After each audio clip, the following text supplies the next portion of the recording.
안녕하세요. 전국에 계신 고2 검정고시 선생님 여러분 만나뵈서 반갑습니다. 저는 EBS 영어 강사고요. 또 여러분들의 영어를 책임지게 될 여러분의 드림티처 권지혜입니다.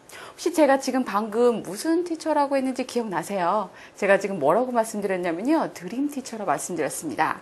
제가 왜 제 스스로를 드림티처다라고 말을 하냐면요. 제게 꿈이 있는데요. 드림이 뭔지 아시죠? 제 꿈이거든요.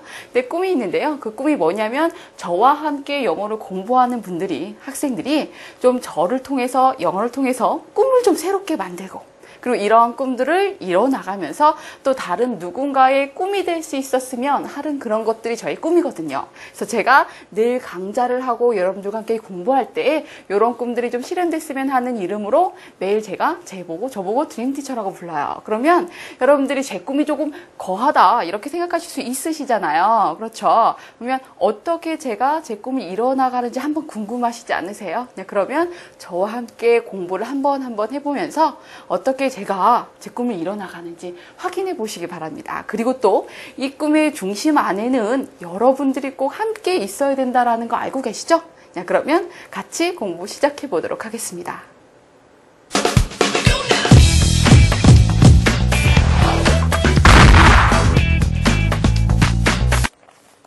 여러분들, 제가 여러분들과 함께 공부를 시작하기 전에 미리 좀 봐야 될 것 같은 게 있었어요. 그래서 지금 준비를 했거든요.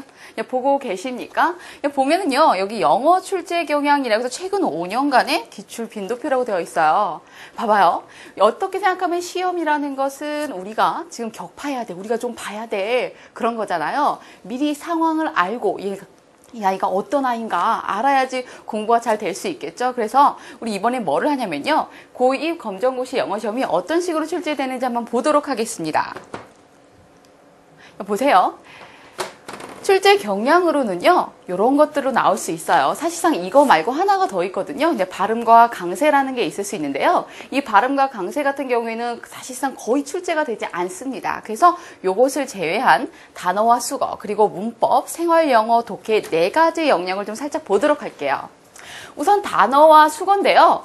보시면 출제 비율이 굉장히 높진 않죠. 그렇지만 그렇다라고 해서 단어 수거 무시하면 된다 안 된다? 절대 안 됩니다. 왜 그러냐면 보면 알다시피 영어라는 것은 뭐로 이루어져 있나요? 단어와 수거로 이루어져 있습니다. 그러니까 요것을 모른다면 당연히 단어 수거에서 퍼져서 나가는 문법이라든가 생활영어 당연히 풀 수 없겠죠. 그렇기 때문에 여러분들은 어떻게 해야 되냐면 이 단어 수거의 출제 비율에 너무 중심을 두지 마시고 요것들이 가장 기본이 되는 바탕이구나 라고 생각을 해주시고 가장 기초적으로 준비해 주시기 바라고요. 꾸준히 가장 많이 준비돼야 될 내용인 것 같아요. 근데 여러분들 걱정하신 게 없으실 게 가장 기본적인 중학교의 필수 어휘로 이루어지니까 이런 어휘를 좀 정리해 놓으시면 될 것 같네요. 그리고 문법을 좀 보도록 할게요. 문법 지금 보면 비율이 굉장히 조금 높은 편입니다. 맞죠? 그런데 또 어떤 경향이 있냐면 학생들이 문법이라는 이름 자체만으로도 어렵다 이렇게 생각하시는 것 같아요.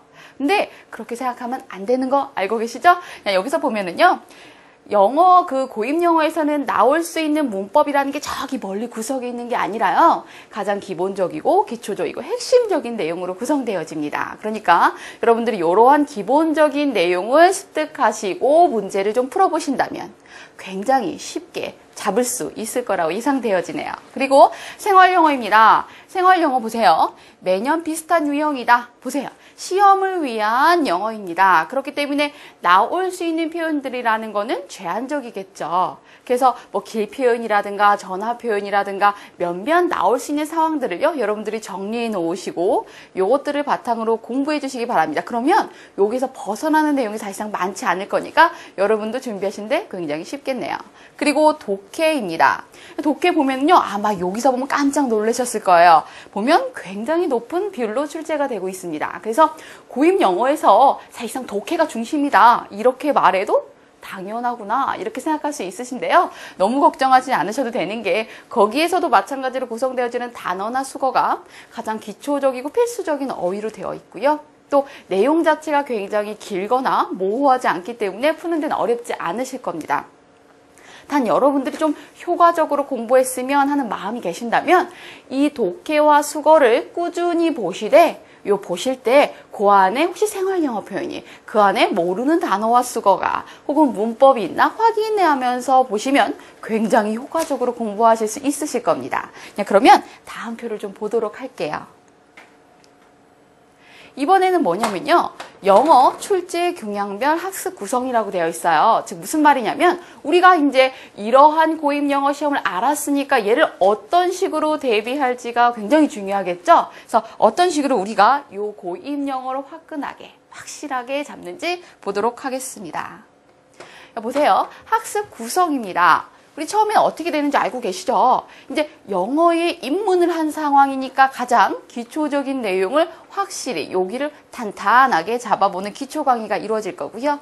그리고 난 다음에 요 기초 강의를 바탕으로 해서 정확히 내용을 좀 더 자세히 들어가 볼 수 있는 이론 강의를 시작해 보도록 하겠습니다.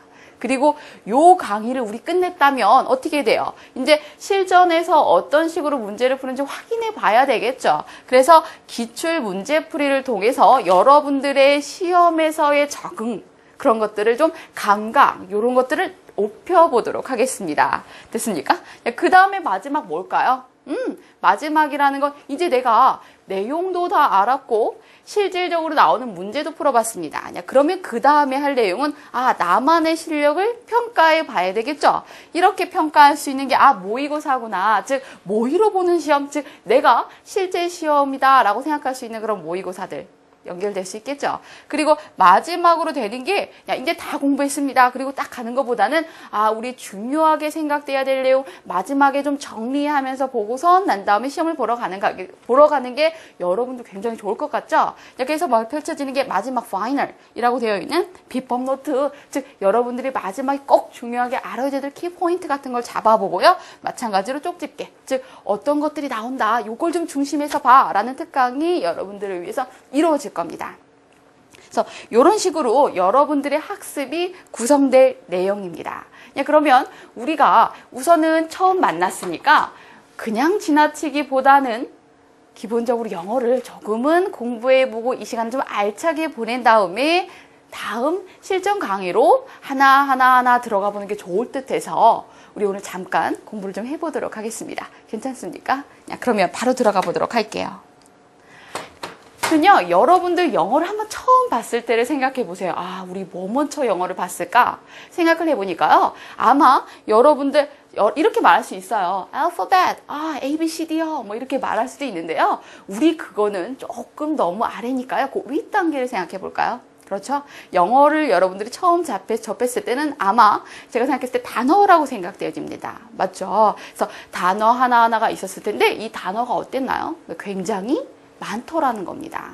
그래서 하나도 아니고 100개까지는 좀 봐줄 만한데 그 이상 엄청나게 많아요. 그래서 이 많은 단어들을 막 여러분들 것을 습득하기보다는 요것들을 어떻게 정리해 놨겠죠. 그래서 다시 한번 보도록 할게요. 수많은 단어들이 있는데 이 단어들을 각각 단어들이 가지고 있는 의미나 특성, 사용세에 따라서 우리 이거를 몇 가지로 나누어 보았습니다. 그걸 뭐라고 하냐면요. 적어보도록 할게요.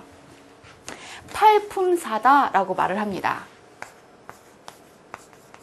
이름에서 알다시피 우리 단어, 수많은 단어들을 8가지로 나눠 놓았구나. 그래서 팔품사다라고 말을 하는데요. 이번 시간에 이 팔품사라는 걸 아주 간단하게 한번 정리해보는 시간을 갖도록 할까 해요.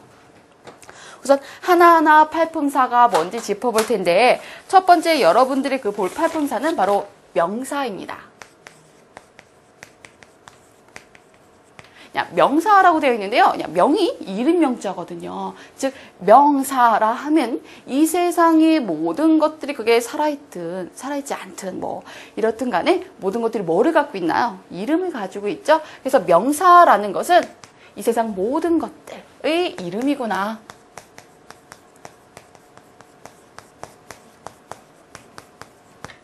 모든 것의 이름이구나.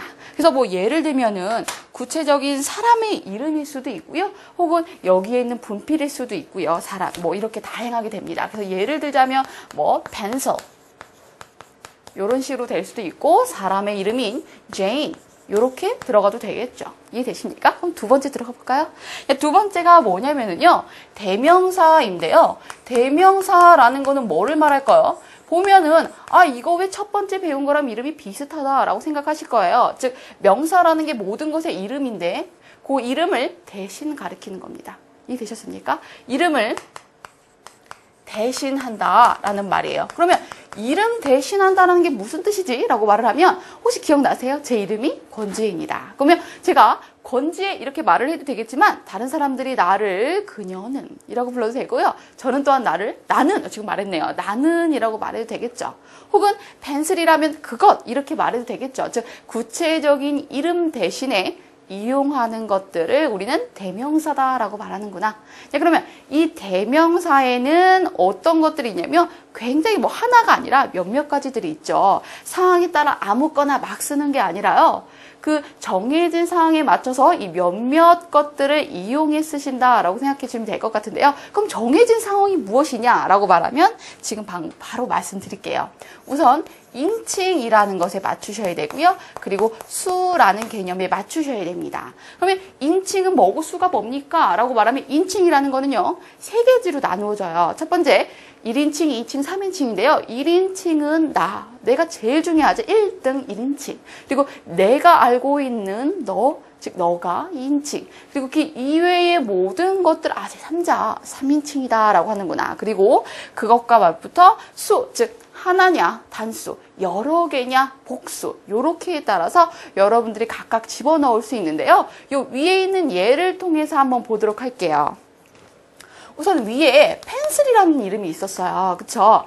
요걸 갖다가 제가 대명사로 바꿔라 라고 말을 하면 내가 요렇게 바꿀 수 있습니다.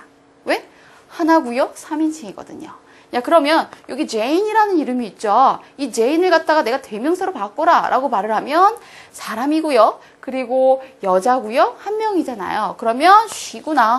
요렇게 바꿔 적을 수 있겠죠. 요런 것들 우리 뭐라고 한다? 대명사구나. 그러면 세 번째로 우리 바로 넘어가 보도록 할게요.